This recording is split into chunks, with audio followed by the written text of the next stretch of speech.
हरे कृष्णा। आज एक बहुत ही बड़ी एकादशी है। इस एकादशी का नाम है पाप मोचनी एकादशी।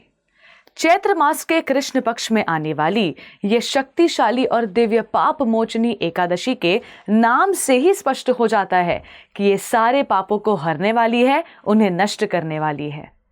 ब्रह्मांड पुराण में वर्णन आता है कि एक बार युधिष्ठिर महाराज भगवान श्री कृष्ण से प्रश्न करते हैं कि चैत्र मास के कृष्ण पक्ष में आने वाली एकादशी की महिमा क्या है और इस एकादशी व्रत के पालन से क्या फल प्राप्त होता है। भगवान श्री कृष्ण कहते हैं, हे राजन, आपने सभी जीवों के हित के लिए यह प्रश्न किया है। मैं इस एकादशी की महिमा का वर्णन करता हूं, ध्यान लगाकर सुनिएगा।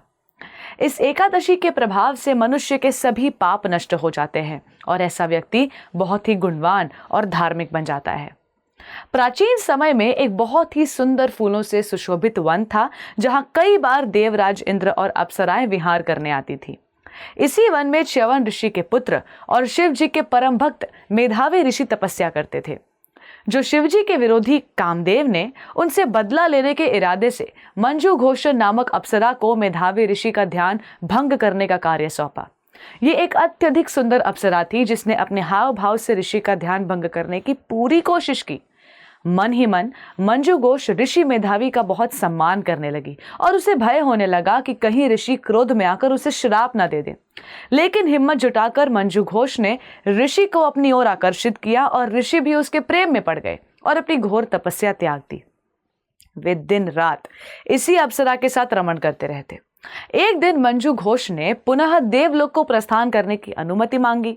इस पर ऋषि को बहुत क्रोध आया और उन्हें समझ आ गया कि उन्होंने अपना सारा वक्त मंजू घोष से आकर्षित होने में व्यर्थ कर दिया है।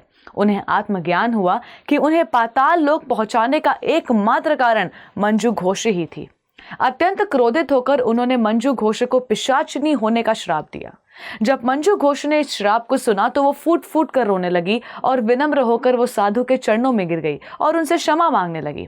अत्यंत दुखी अवस्था में कांपते हुए उसने ऋषि से श्राप मुक्त होने का उपाय पूछा।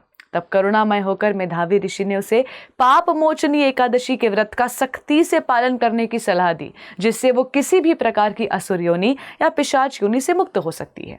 मेधावी ऋषि जब वापस अपने आश्रम पहुंचे तो उन्होंने ये पूरी घटना अपने पिता च्यवन ऋषि को बताई। तो च्यवन ऋषि ने मेधावी ऋषि से कहा कि तुमने मंजू घोष को श्राप देकर खुद को भी पाप का भागीदार बना लिया है और अगर तुम्हें अपने पाप खत्म करने हैं तो तुम्हें भी पाप मोचनी एकादशी का व्रत रखना चाहिए। तब मेधावी ऋषि ने इस एकादशी का पालन किया और इस तरह से मेधावी ऋषि के सारे पाप नष्ट हो गए और व्रत का पालन करने से मंजू घोष को भी पिशाच योनि से मुक्ति मिल गई और वो अपने पूर्व स्वरूप को प्राप्त होकर स्वर्गलोक लौट गई। इस कथा से हमें समझ आता है कि जो व्यक्ति श्रद्धापूर्वक और भक्तिभाव से इस एकादशी व्रत का पालन करते हैं, उन्हें बड़े से बड़े पापों से मुक्ति प्राप्त होती है। इस कथा के श्रवण मात्र से उन्हें 1000 गौदान देने का फल प्राप्त होता है। देखा जाए तो एकादशी व्रत का पालन करना बहुत ही सरल है। इस दिन हमें भक्ति के अनुकूल सारी चीजों का निष्ठापूर्वक और अधिक से अधिक पालन करना चाहिए, जैसे कथा का श्रवण करना, हरि नाम कीर्तन करना और जप करना। और भक्ति के प्रतिकूल आदतें जैसे अत्यधिक सोना, व्यर्थ की बातें करना, किसी की निंदा करना, इन सभी से बहुत दूर रहना चाहिए, क्योंकि इससे हमारी चेतना दूषित हो सकती है। एकादशी के दिन अपनी आत्मा को हरिनाम की खुराक देना न भूलें। हरे कृष्णा टीवी की ओर से आप सभी को पाप मोचनी एकादशी की बहुत सारी शुभकामनाएं। धन्यवाद। हरे कृष्णा। ऐसे ही और भक्तिमय कार्यक्रमों के लिए देखिए हरे कृष्णा टेलीविजन और इसे प्राप्त करने के लिए आप अपने केबल अथवा DTH ऑपरेटर से संपर्क करें तथा और अधिक जानकारी के लिए आज ही डायल करें 7666 839 839।